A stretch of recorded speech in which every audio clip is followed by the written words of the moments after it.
আজকে বাড়ি থেকে মসজিদে যাওয়ার সময় কিছু নেতার সাথে দেখা হইলো।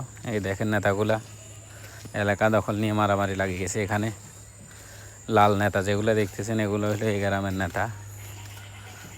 এখন কালো একটা চলে এসে অন্য জায়গা থেকে এখানে দখল করার জন্য। এখন এটা তো মানতেছে না ওরা। এর পরবর্তীতে আমি ওদের সাথে মিটিং করলাম শিয়ালগুড়ারে মারার জন্য। এই শিয়ালগুড়ারে ওরা ধরবো, ওদের সাথে মিটিং চলে। এখন তাদের কাছে হলো তাদের সাথে সমঝোতা করি, তাদের কিছু খাওয়াইতে দেবো। এরপরে তাদের খাওয়া দাওয়া শুরু। মিটিংয়ের পরে তারা খাইতেছে, এখন তাদেরকে খাওয়াইতেছি। এখন থেকে শিয়ালগুলারে তারা শেল্টার দিব, শিয়ালগুলা যেন কারো হাঁস মুরগি আর না খাইতে পারে। এখন এটা হলো তাদের সাথে কন্ট্রাক্ট। যতক্ষণ পর্যন্ত এই এলাকাতে তাদের থেকে বড় নেতা না আসে, আবার তাদের থেকে আবার শক্তিশালী নেতা এলে আবার তারা সরে যাবে এখান থেকে। এখন এই এলাকা তারা 2-3 জন আছে, তারা 2-3 জনে মিলে সবগুলা দখলে রাখছে।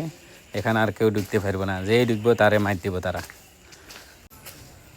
এলাকার সিকিউরিটি এবং নেতা যেখানে যে আসবে এখানে তাদেরকে চাঁদা দিতে হইব।